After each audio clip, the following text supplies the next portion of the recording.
Pues bien, vamos a dar inicio a este segunda- segundo repaso. Comenzaremos por retomar el concepto de crédito. Pues bien, recordemos que la vida comercial moderna no podría ser concebida sin el crédito, pues la mayor parte de la riqueza es crediticia, es decir, por medio del crédito se desenvuelven y multiplican los capitales y se realiza el fenómeno fundamental de la producción.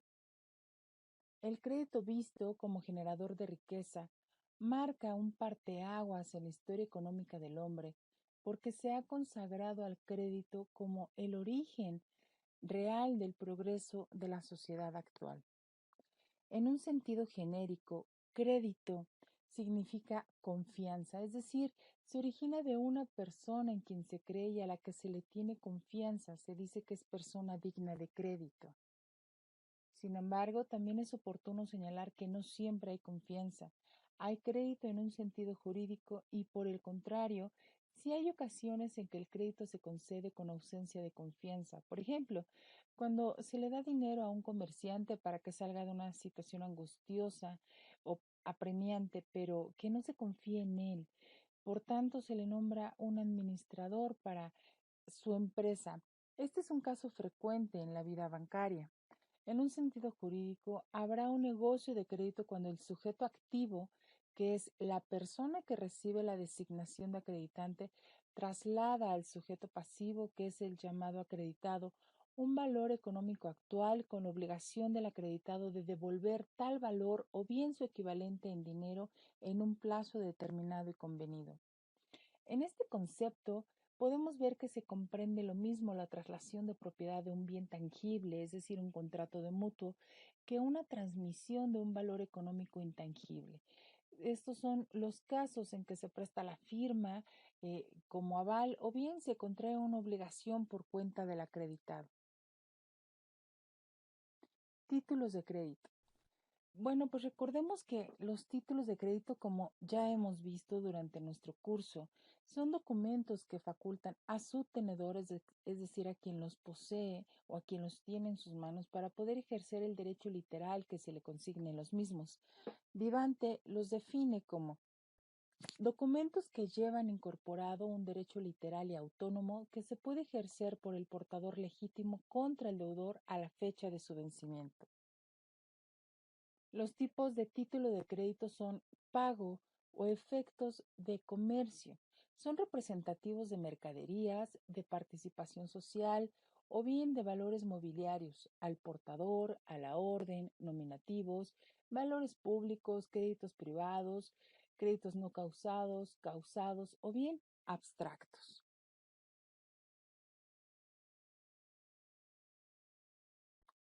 Veamos ahora las principales características de los títulos de crédito. Los títulos de crédito son documentos necesarios para poder ejercitar el derecho literal que en ellos se consigna o bien que está consagrado. Estas características de títulos de crédito son la incorporación, la legitimación, la literalidad, la autonomía, la formalidad, su circulación. Y bueno, pues es evidente que vamos a recapitular un poco sobre estos títulos de crédito más importantes, que es cheque, pagaré y letra de cambio. Veamos ahora respecto a la incorporación como una característica de los títulos de crédito. Derivamos de la definición las principales características de los títulos de crédito que son la incorporación, legitimación, literalidad y la autonomía. Y de acuerdo a la definición legal que el título de crédito, este es un documento necesario. Por tanto, a la incorporación el título de crédito es un documento que lleva incorporado un derecho, en tal forma que el derecho va íntimamente ligado y unido al título y su ejercicio está condicionado por la exhibición del documento. Es decir, si no se exhibe el título o el documento, no se puede ejercitar el derecho en él incorporado. Es decir, quien posee legalmente el título posee el derecho que se encuentra en él incorporado, y su razón de poseer el derecho es el hecho de poseer el título. De allí la conocida expresión poseo porque poseo. Esto significa, en otras palabras, que se posee el derecho porque se posee el título. Esta mención objetiva de la realidad jurídica en el papel, según Tena Ramírez, dice que constituye lo que la doctrina le ha llamado incorporación. Este es un tecnicismo jurídico de origen alemán que ha sido criticado arduamente por Vivante como una expresión fácil o muy vana y hasta cierto modo útil porque hace resaltar la cercana relación entre el derecho y el título, a tal grado que quien posee el título posee el derecho y para ejercitar este es necesario exhibir aquel. Para explicar este fenómeno utilizamos el término incorporación. La incorporación del derecho al documento es tan íntima que el derecho se convierte en algo accesorio del documento y generalmente los derechos tienen existencia independiente del documento que sirve para poder probar o comprobarlo y se puede ejercitar sin una necesidad estricta del documento. Sin embargo, tratándose específicamente de los títulos de crédito, el documento es lo principal, es la base y por ende el derecho que a éste le sucede es accesorio. El derecho ni existe ni se puede ejercitar si no es en función exclusiva del documento y condicionado específicamente por él.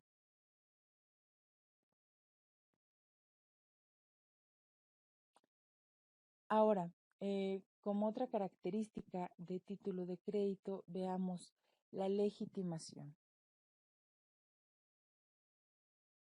La legitimación es una consecuencia de la incorporación para poder ejercitar el derecho. Por tanto, es necesario legitimarse, exhibiendo el título de crédito. Por tanto, la legitimación tendrá dos aspectos relevantes, que es activo o pasivo. La legitimación activa es aquella que consiste en la propiedad o la calidad que tiene el título de crédito de atribuir a su titular, es decir, a quien lo posee legalmente, la facultad de exigir del obligado en el título el pago de la prestación que en él se consigna específicamente. Solo el titular del documento puede legitimarse como titular del derecho incorporado y poder exigir así el cumplimiento de la obligación relativa. Por su parte, la legitimación pasiva es aquella que consiste en que el deudor obligado en el título de crédito cumple con su obligación y por tanto se libra en el cumplimiento de esta, pagando a quien aparece como titular del documento, a quien aparece como acreedor. Es decir, el deudor no puede saber si el título de crédito anda circulando. Por tanto, quien sea su acreedor y hasta el momento en el que el acreedor se presente a cobrar el documento título de crédito, se va a legitimar activamente con la posesión del documento. Perdón.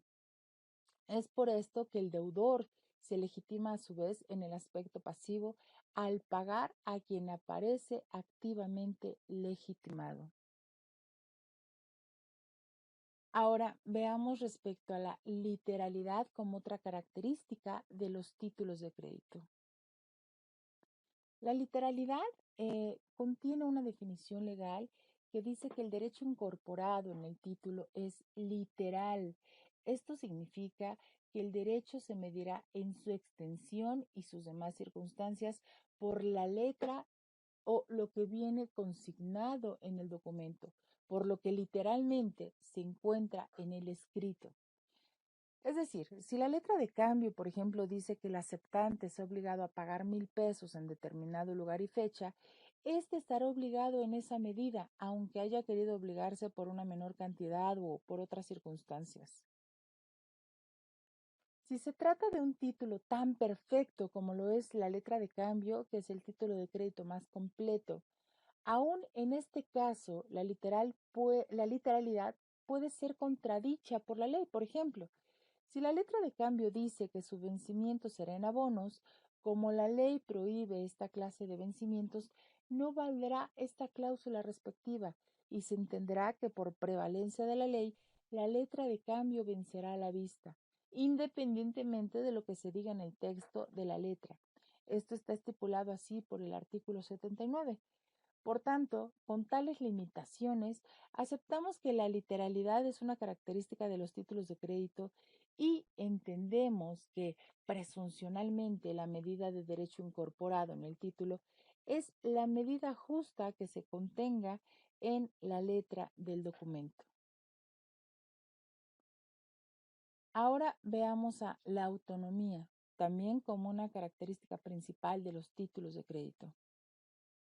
La autonomía ya hemos indicado que según la tesis de Vivante es la característica esencial de un título de crédito.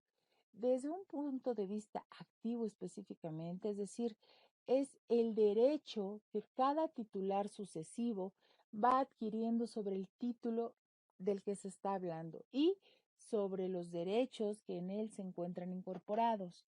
Por tanto, la expresión autonomía indica que el derecho del titular es un derecho independiente, en el sentido de que cada persona que va adquiriendo el documento adquiere también un derecho propio, distinto del derecho que tenía o bien que podría tener quien en su momento le transmitió o le traspasó el título. De hecho, se puede dar el caso, por ejemplo, de que quien transmite el título no sea un poseedor legítimo y por tanto no tenga derecho para poder transmitirlo. Sin embargo, el que adquiere el documento de buena fe adquirirá un derecho que será independiente, autónomo y diverso de aquel derecho que tensa la persona que se lo transmitió. En esta representación gráfica podemos ver en la parte central al deudor original, quien le debe pagar al acreedor. Sin embargo, este deudor original le transmite la tenencia del documento a un nuevo deudor. Por ende, este nuevo deudor es quien le pagará al acreedor y a esto se le llama la autonomía. Desde un punto de vista pasivo, debemos entender que es autónoma la obligación de cada uno de los signatarios de un título de crédito, porque dicha obligación es independiente y es diversa de la que tenía o que se pudo obtener por el anterior suscriptor del documento. Las características de los títulos de crédito. Bien, hemos establecido ya en las sesiones anteriores y ahorita en este repaso que un título de crédito es un documento que expresa en su contenido un derecho literal y autónomo y que con solo poseer ese soporte material, es decir, quien posee el documento como tal, se puede ejecutar sin probar los hechos que determinaron su emisión. Son ejemplos de título de crédito las acciones de sociedades anónimas, los pagarés, los cheques, y son por tanto en el mundo actual imprescindibles, útiles entre otras cosas para poder facilitar la circulación de los bienes y permitir el acceso al crédito, asegurando a quien lo otorga una garantía de cobrar. Si una persona libra un cheque con motivo del pago de un contrato de alquiler, al emitir el cheque lo hace en vistas a la existencia de una relación contractual subyacente, es decir, que se encuentra por debajo de este. En este ejemplo en concreto, es el contrato de alquiler que dio origen o que motivó que se emitiera el cheque. Sin embargo, es importante remarcar que con ese documento librado, es decir, el cheque en sí, nace entre él y su acreedor una nueva relación llamada cartular. Este es un término que explicamos realmente a detalle ya en las sesiones anteriores, pero bueno, baste recordar en este momento que la relación cartular es la relación jurídica originaria entre el suscriptor o el emisor del título y el portador de este, ya sea un primer portador o bien un tercero independiente del contrato que le sirvió de causa. La diferencia entre un título de crédito y un contrato consensual es que este último, es decir, el contrato consensual, tiene un carácter probatorio del acuerdo de voluntades celebrado entre las partes, por lo que nace así la obligación.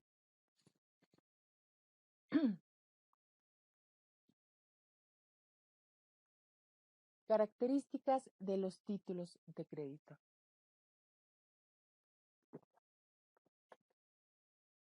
Es decir, los títulos de crédito no prueban ningún acuerdo previo entre las partes, solo son constitutivos. Por tanto, Poseer un título de crédito implica poder cobrarlo sin tener la necesidad de probar nada. En su caso, quien sostenga la nulidad del documento alegando la existencia de algún vicio de la voluntad estará obligado a probarlo, dado que los títulos de crédito son irrevocables. Una vez que estos han sido otorgados, no se puede arrepentir quien lo otorgó. Lo importante para poder hacer valer el derecho contenido en el título de crédito es contar con el documento que lo acredita como tal y que le confiera a su titular o tenedor la legitimidad activa contra el sujeto pasivo que se obligó en el documento. Es por esta razón específicamente que se dice que una de las características principales es la de ser necesario, pues simplemente sin un título de crédito no hay obligación exigible. Sin embargo, recordemos que puede ser transmitible, es decir, el título de crédito puede sucederse, puede endosarse, y por este hecho, cada nuevo titular del documento adquiere por sí mismo la titularidad del derecho consignado en el documento. Con esta acción, cada persona que va adquiriendo el documento posee un derecho propio, distinto del derecho que tenía o bien que podría tener quien le transmitió el título.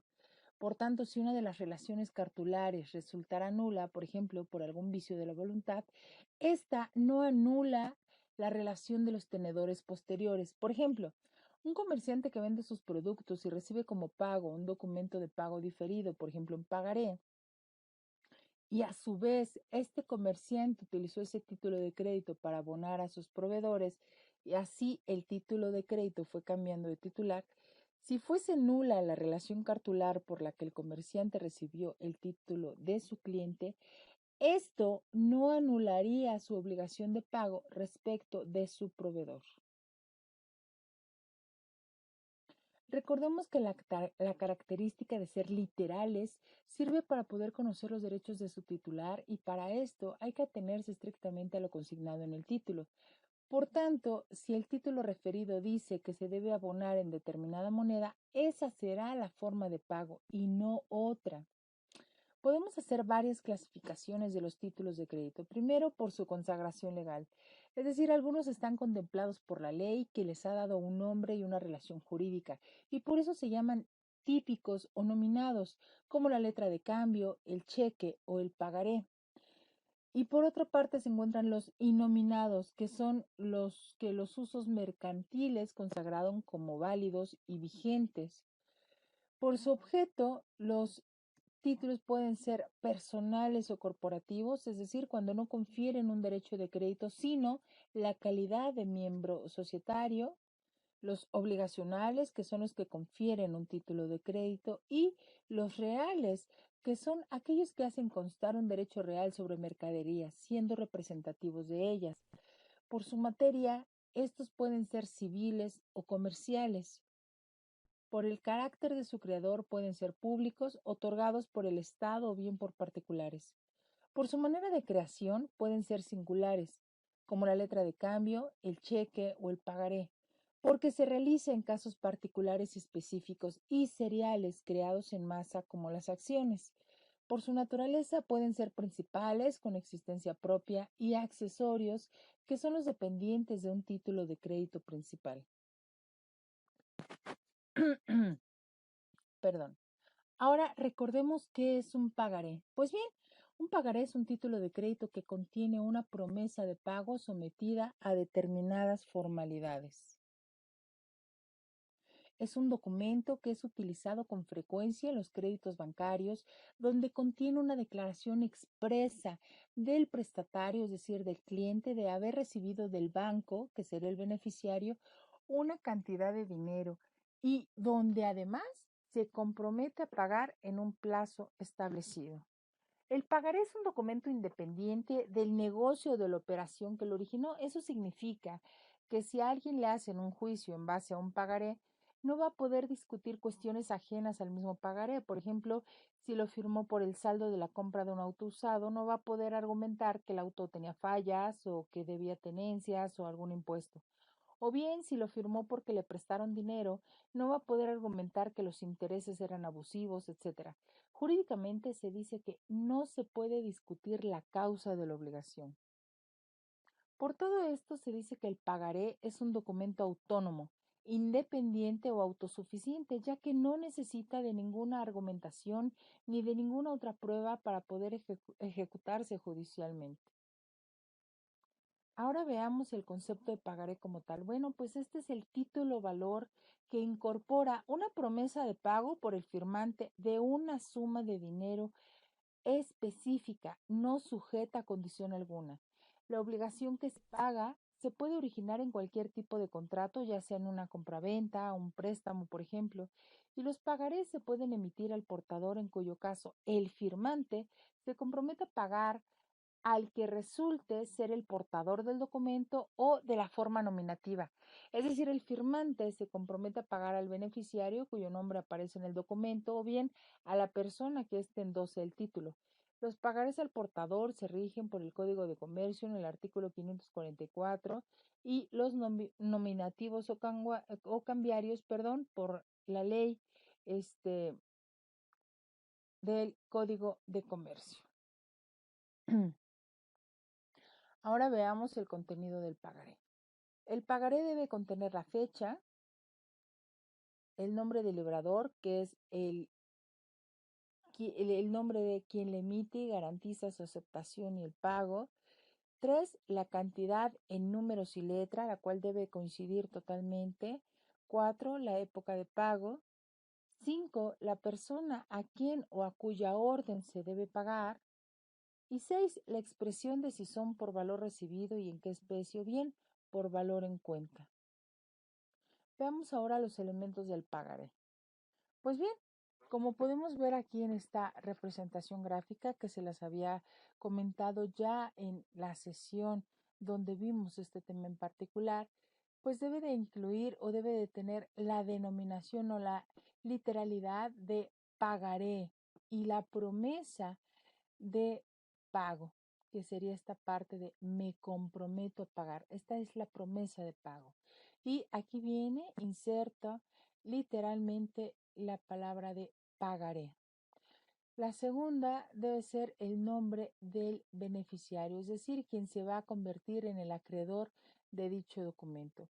La tercera, la fecha y lugar de emisión. Aquí viene la fecha y el lugar de emisión. El vencimiento viene especificado dentro del rubro donde dice a partir de cuándo se puede hacer efectivo el cobro de dicho documento. El quinto es la firma autógrafa del emisor. Sexto, aquí está el quinto. El sexto son los datos de la entidad bancaria del firmante. El séptimo son los datos de la cuenta de firmante, el código, la cuenta cliente y el código interbancario. El 7 está señalado y es este, que es datos de la cuenta del firmante, el código interbancario. El 8 está señalado aquí, que es el importe expresado en cifras entre almohadillas. El 9, estamos hablando de esta parte, es el importe expresado en letra que por supuesto debe coincidir con aquel que está siendo plasmado en número. El 10, el número y serie del pagaré. Lo encontramos aquí. Mientras que el 11 es el código que permite su tratamiento electrónico. Nos referimos a este código. Ahora, las funciones. Los títulos de crédito tienen una función jurídica y una función económica. Los títulos de crédito representan la mejor contribución del derecho mercantil a la economía moderna.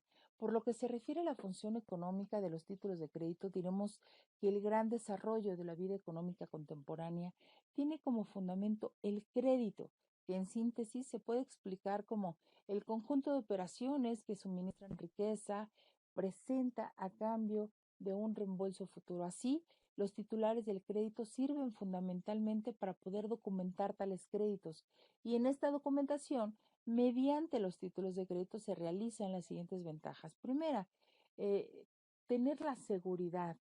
Segunda, tener esta facilidad de la transmisibilidad del derecho bien de la obligación, lo que permite la negociación del crédito antes de la fecha en que sea la presentación consignada en el título que es exigible. Todo esto promueve la circulación de la riqueza y explica la importancia de la función económica de los títulos de crédito.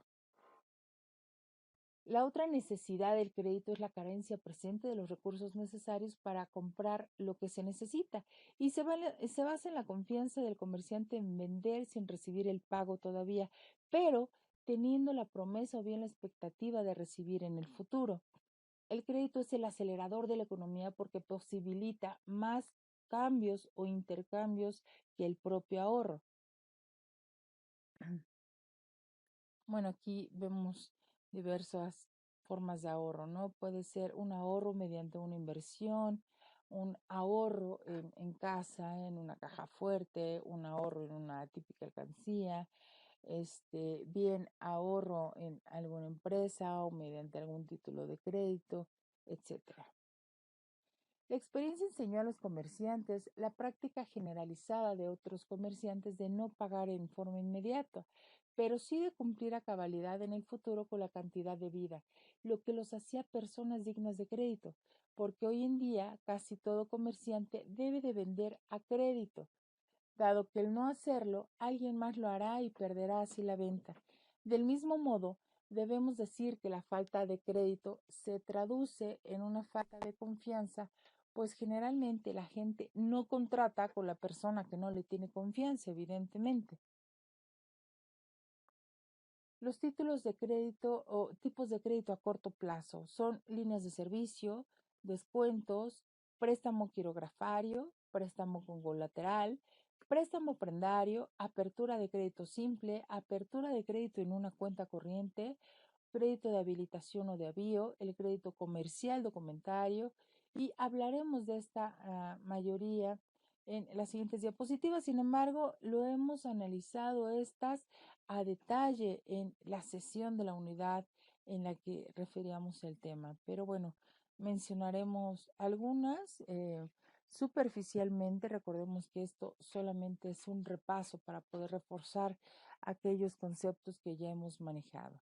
Pues bien, las llamadas operaciones o contratos bancarios no presentan caracteres intrínsecos que las distinguen de otros negocios jurídicos. Tales operaciones consisten en un negocio jurídico de tipo general que se clasifica de bancario solo por el sujeto.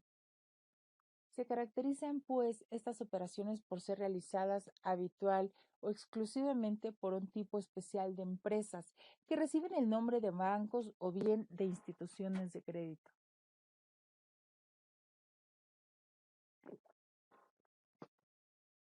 Estas son precisamente las empresas que tienen por objeto el ejercicio habitual de la banca y del crédito.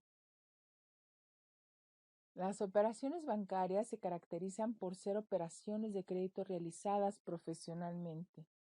Los bancos son empresas que se encuentran en el centro de una doble corriente de capitales, los que afluyen hacia el banco de gente que no los necesita y los que afluyen del banco para ir a manos de aquellos que se encuentran precisados de ellos. Es decir, es tomar dinero barato y proporcionarlos un poco más caro con carácter profesional, es decir, de un modo habitual como una finalidad de existencia. Esta es la sustancia de un banco. Las operaciones por las que el banco recibe dinero son operaciones de crédito. Aquellas por las que el banco entrega dinero son también de crédito.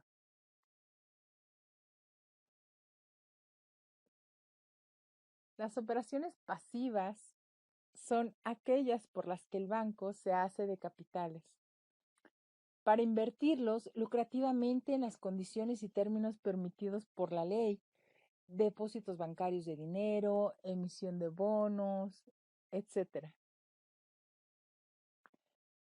Las operaciones activas son aquellas por las que el banco otorga un crédito, son aperturas de crédito en todas sus formas.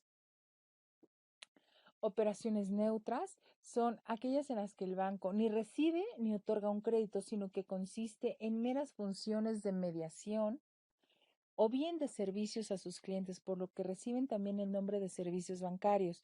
Son servicios de caja de seguridad, servicios de caja, de tesorería, etcétera.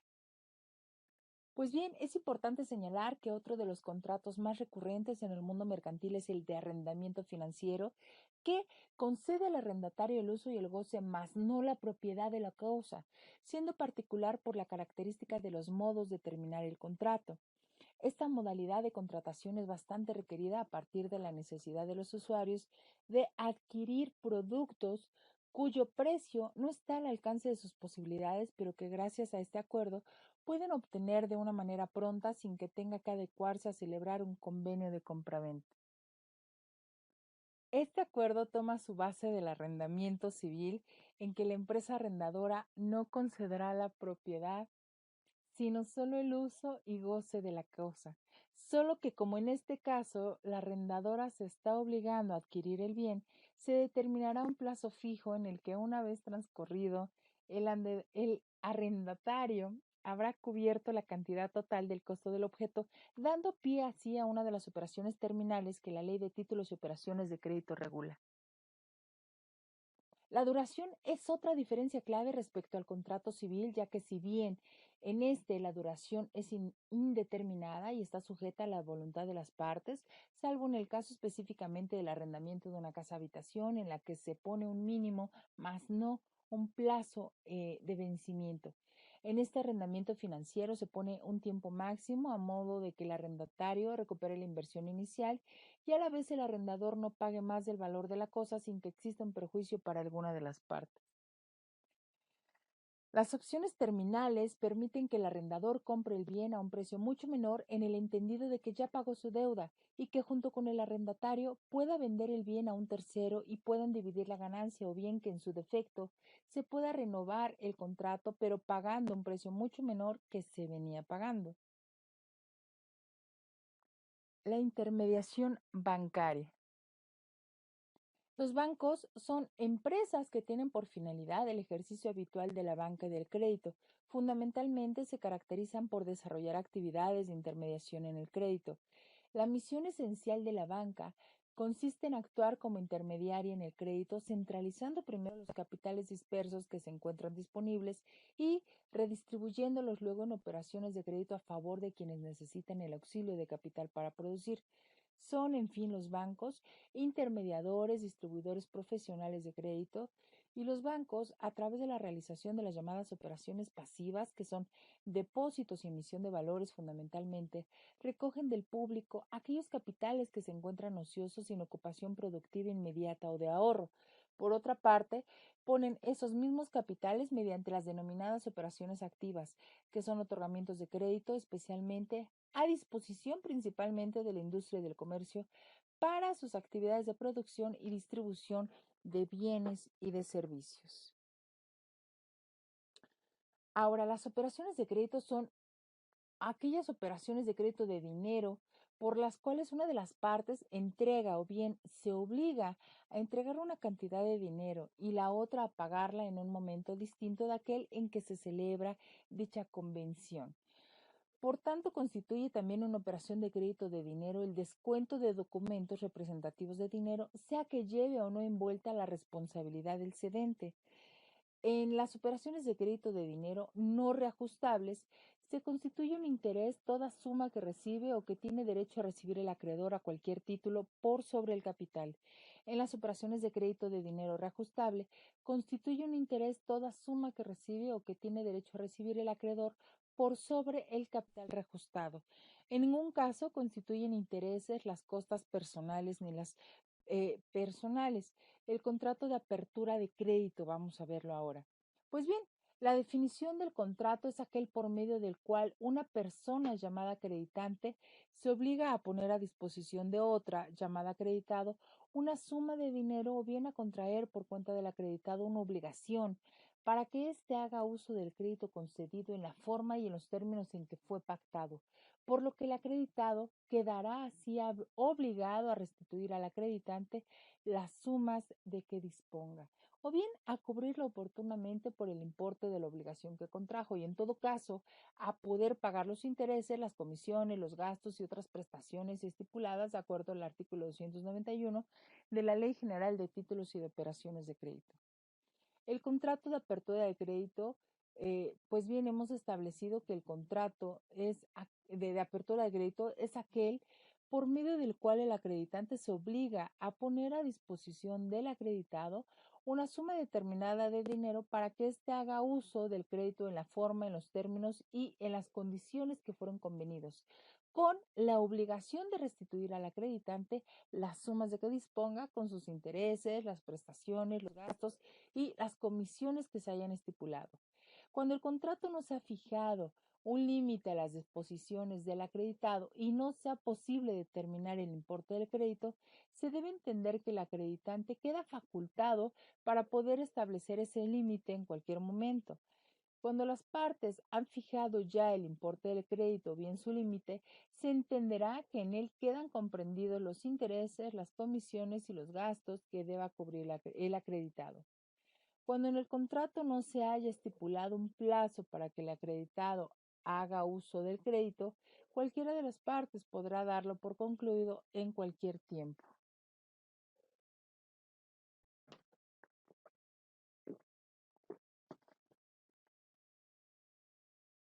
Los elementos personales del contrato de apertura de crédito. Evidentemente, el primer elemento personal es el acreditante, que es la persona que pone la suma de dinero a disposición de otra, o bien a la persona que contrae por cuenta de esto una obligación para que haga uso del crédito concedido en la forma y en los términos pactados. Y por la otra parte tenemos al acreditado, que es la persona que hace uso del crédito concedido por el acreditante en la forma y en los términos que fueron pactados, por lo que queda obligado así a restituir al acreditante las sumas de que disponga o bien a cubrirlo oportunamente por el importe de la obligación que contrajo y en todo caso a pagar los intereses, las comisiones, los gastos y otras prestaciones estipuladas. Las características del contrato de crédito es que es consensual, oneroso, bilateral, de tracto sucesivo y principal, así como conmutativo. Veamos los elementos subjetivos. El elemento subjetivo sería el acreditante o el acreedor, que es la persona que se obliga durante determinado tiempo a poner cierta cantidad de dinero a disposición del acreditado en una institución bancaria o financiera. Mientras que el acreditado es aquella persona individual o jurídica que disfruta de las cantidades puestas a su disposición durante el tiempo pactado contra su devolución en el principal de los intereses. La clasificación de los créditos. Primero tenemos a los créditos de dinero y créditos de firma. Estos son aquellos en virtud del cual en un contrato el acreditado se obliga a poner a disposición del acreditado una suma de dinero o bien que se comprometa a contraer una obligación por cuenta del acreditado. Los créditos de firma, por su parte, son aquellos que pueden adoptar la forma de créditos de aceptación, de aval, de fiador, etc. Los créditos simple y crédito en cuenta corriente. El crédito simple es aquel que, salvo que exista un pacto en contrario, el acreditado podrá disponer a la vista de la suma de dinero objeto del contrato, y una vez que se ha dispuesto de la totalidad del mismo, se extingue. Los créditos en cuenta corriente es aquel que da derecho al acreditado a hacer remesas antes de la fecha fijada para la liquidación en reembolso, ya sea total o parcial de las disposiciones que previamente se hubiesen hecho, quedando facultado mientras el contrato no concluya para poder disponer en la forma pactada del saldo que resulta a su favor. Los créditos descubiertos y créditos garantizados. Los créditos descubiertos son aquellos en los que no se pacta una garantía específica que asegure su restitución, mientras que un crédito garantizado son, a contrario sensu, son aquellos que al momento de su celebración sí se pacta una garantía específica. Los créditos libres y créditos de destino son aquellos en que el acreditado podrá hacer uso del crédito como mejor lo desee.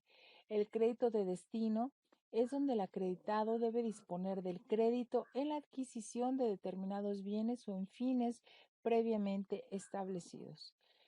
Ahora, mientras el otorgamiento de títulos por el acreditado De acuerdo al artículo 297 de la Ley General de Títulos y de Operaciones de Crédito, señala tal que el acreditado puede obligarse a otorgar títulos de crédito como letras de cambio, pagarés, etcétera, así como también a prestar su aval o bien aparecer como un endosante o signatario de un título de crédito.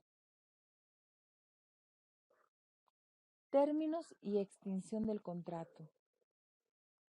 Las partes pueden estipular libremente los términos del contrato y que en caso de que no lo hubiesen estipulado los términos para que el acreditado haga uso del crédito, el artículo 294 de la ley señala que cualquiera de las partes podrá dar por terminado con antelación el contrato en cualquier tiempo, notificándolo así a la otra parte.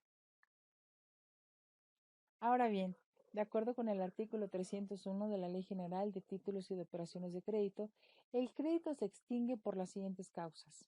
Primera, haber dispuesto el acreditado de la totalidad de su importe a menos que el crédito se haya abierto en una cuenta corriente.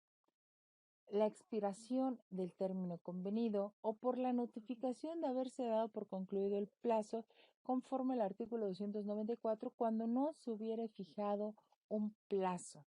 Um, la otra es por la denuncia de que el contrato se haga en los términos del artículo 294 y la falta o disminución de las garantías pactadas a cargo del acreditado, ocurridas también con posterioridad al contrato, a menos que el acreditado como tal suplemente o sustituya debidamente la garantía en términos convenidos.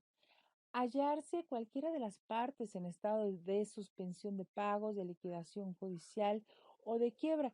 Y hagamos aquí un breve recordatorio dentro de este repaso, ¿no?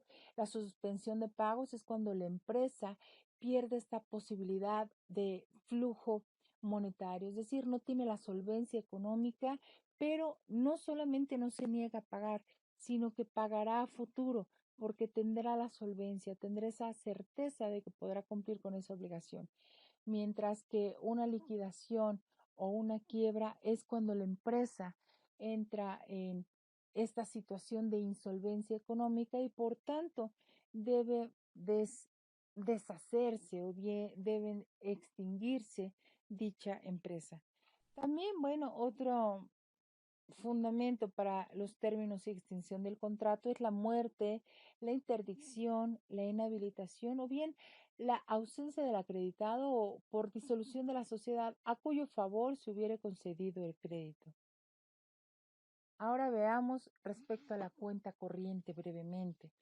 Es el contrato por virtud del cual los créditos derivados de las remesas recíprocas de las partes se anotan como partidas de abono o bien de cargo en una cuenta y solo el saldo que resulta la clausura de la cuenta constituye un crédito exigible y disponible de acuerdo con el artículo 302 de la Ley General de Títulos y Operaciones de Crédito. La cuenta corriente eh, tiene una forma.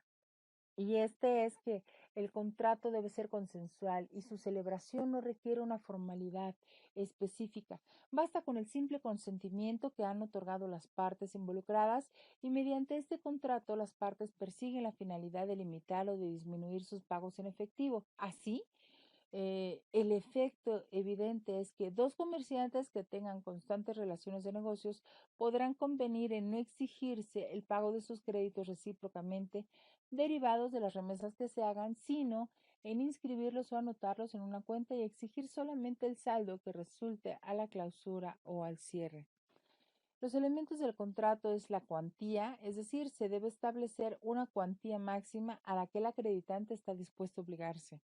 El plazo se refiere a la duración específica del contrato, de la vigencia del contrato. Es la fecha o el tiempo por el cual estará disponible el crédito y se refiere también al plazo para poder reintegrar el dinero. Si no se estableció el plazo, debe de hacerse dentro de los 3 meses que sigan a la extinción del plazo para la utilización del crédito.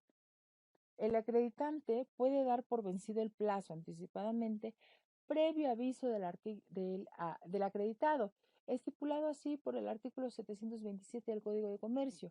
Cuando no se estipula un plazo para la utilización del crédito, cualquiera de las partes puede darlo por vencido en forma unilateral, notificando a la otra por medio de un notario.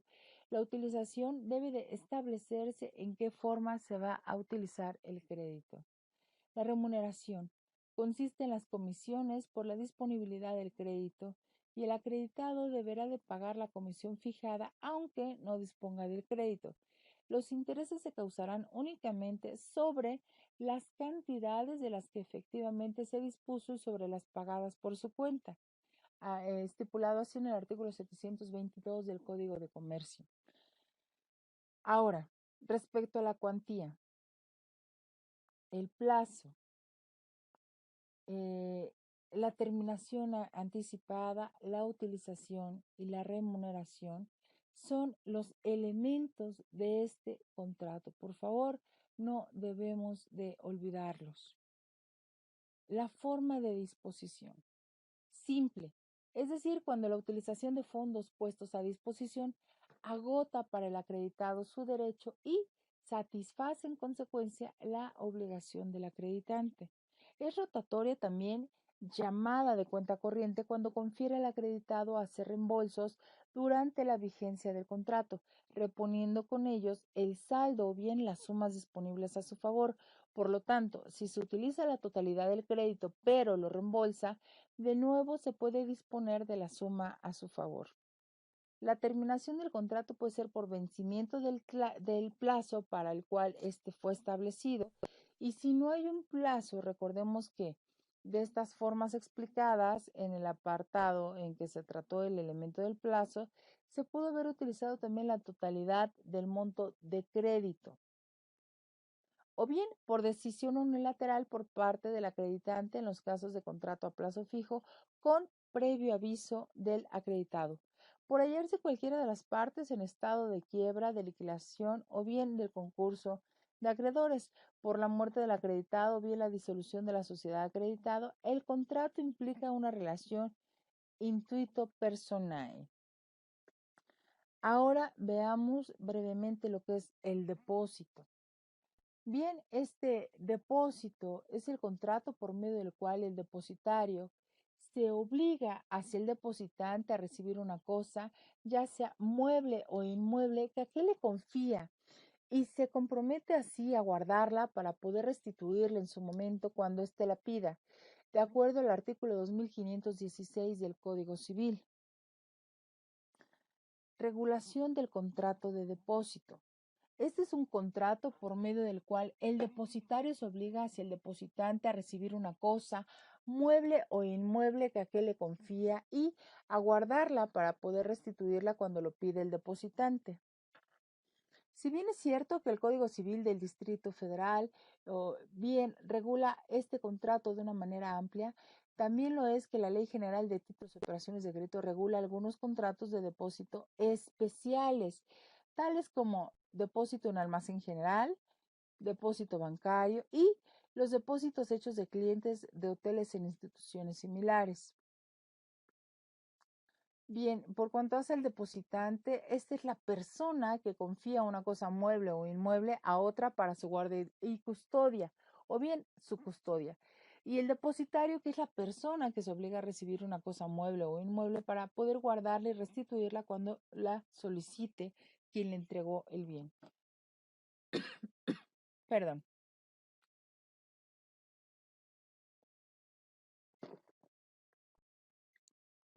Veamos las características del contrato de depósito.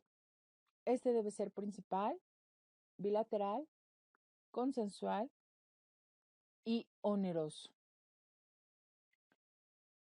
El depósito bancario. Existen dos clases o dos tipos de depósito, que es depósito bancario de dinero y depósito bancario de títulos. El depósito bancario de dinero es aquel por medio o por virtud del cual una persona deposita una determinada cantidad de dinero en moneda nacional, de divisas o bien de moneda extranjera en una institución bancaria a la cual le transfiere la propiedad y le obliga a restituir la suma depositada en la misma especie, salvo el caso en el que los depósitos que se constituyen en sacos, cajas o sobres cerrados que no transfiere la propiedad al banco. Esto es importante. No lo vayan a olvidar y no se vayan a confundir. Aún así, bueno, pues les paso el fundamento legal, es artículo 267 y 268 de la Ley General de Títulos y de Operaciones de Crédito. Los depósitos de dinero se clasifican en simples, cuenta corriente y de ahorro. Bien, el depósito bancario de dinero es cuando se hace en un banco y se transfiere la propiedad de lo depositado. Y es cuando la ley establece que el depósito de una suma determinada de dinero en moneda nacional o bien en divisas o monedas extranjeras va a transferir la propiedad al depositario y lo va a obligar a restituirla necesariamente la suma depositada en la misma especie. Esto se encuentra regulado en el artículo 267 de la Ley General de Títulos y Operaciones de Crédito. Retomando esta definición de operación de crédito, esta considero que es la razón por la que el depósito bancario se le denomina como tal. Los depósitos que se realicen en caja, saco o sobre cerrado no van a transmitir la propiedad al depositario. Los realizados en dinero constituidos a la vista en instituciones de crédito se entenderán entregados en cuenta de cheques salvo convenio en contrario, estipulados en el artículo 269 de la Ley General de Títulos y Operaciones de Crédito, y esto presupone la existencia de un contrato de depósito bancario de dinero a la vista en cuenta de cheques que consiste en recibir los fondos de cuentaviente por parte del banco y de pagar los cheques que libere la cuenta. Ahora, respecto a los títulos bancarios mediante depósito, es donde el depósito bancario de título es cuando el depositante entrega a una institución bancaria títulos, pero que no le transfiere la propiedad del mismo, salvo que exista un convenio por escrito, evidentemente, o bien cuando el depositante lo autoriza a disponer de ellos con la obligación de restituir otros tantos de la misma especie. Es decir, si le otorga 1,000 pesos a guardar, pues no va a esperar que le otorgue o que le devuelva esos 1,000 pesos efectivamente en los mismos billetes que le dio, ¿no? Sino que podrá darle billetes de otra denominación, evidentemente siempre del mismo tipo de cambio. Sin embargo, pues bueno, puede extinguir esta deuda con el pago justamente de la misma, pero sin importar si los billetes son los mismos que se entregaron al principio o bien son billetes de otra denominación o es otra circunstancia. Entonces, por la simple conservación material y convenio expreso, se ha constituido el depósito en administración en el cual el depositario se va a obligar a efectuar el cobro de los títulos y practicar todos los actos necesarios para la conservación de los derechos que aquellos confieran al depositante. Ahora, los títulos bancarios, los depósitos de títulos bancarios. Al respecto del depósito bancario de títulos, la ley lo define como aquel en el que no se va a transferir la propiedad de los títulos al depositario a menos que exista un convenio expreso para tal. Las características por su parte del depósito bancario son los recibidos en cuentas colectivas en nombres de dos o más personas que podrán ser devueltos a cualquiera de ellos, ya sea por su orden, a menos que se hubiera pactado lo contrario. Los depósitos bancarios pueden ser retirables a la vista, a plazo o bien con previo aviso. Cuando al constituirse el depósito previo no se señale plazo, se entenderá que el depósito es retirable al día hábil siguiente aquel en el que se dio el aviso. Por tanto, si el depósito se constituye sin una mención especial del plazo, se entenderá retirable a la vista. Veamos ahora rápidamente esta parte de los tipos de sociedades y empezaremos con las sociedades rurales. De acuerdo a esta ley existen 4 tipos diferentes de sociedades rurales. La primera es la unión de ejidos o unión de ejidos y comunidades que se puede integrar por más de 2 ejidos o comunidades. La segunda es la Asociación Rural de Interés Colectivo, por sus siglas ARIC. Podrían constituirse por 2 o más ejidos, comunidades, uniones de ejidos o comunidades, sociedades de producción rural o uniones de producción rural. Las sociedades de producción rural, es por sus siglas SPR, se constituyen por dos o más personas físicas, así tal que la Unión de Sociedades de Producción Rural, conocida por sus siglas como USPR, dos más sociedades de producción rural podrían constituir uniones con personalidad jurídica propia. Veamos rápidamente cuáles son las sociedades rurales. Muchos de los contratos en materia mercantil tienen su fundamento estructural y jurídico en los contratos civiles, que es de donde originalmente emanan este tipo de fuente de las obligaciones. Sin embargo, los elementos que caracterizan un contrato mercantil tienen que ver con cuestiones relacionadas con el comercio. Por tanto, las operaciones de crédito, al ser un ejercicio recurrente en la actualidad por comerciantes, son también de gran utilidad para ellos y las empresas, en el sentido de que mediante los créditos se pueden obtener ingresos extras para la inversión, para la mejora o bien para la obtención de instrumentos, herramientas, maquinaria y utensilios necesarios para el funcionamiento de sus empresas, las cuales evidentemente se convertirían más productivas. Así es que pueden crecer, ofrecer más empleo y asimismo generar mayores ganancias a los dueños. Es un círculo que beneficia a ambas partes, sin dejar de lado a las instituciones que ofrecen los créditos, que obtienen beneficios por los créditos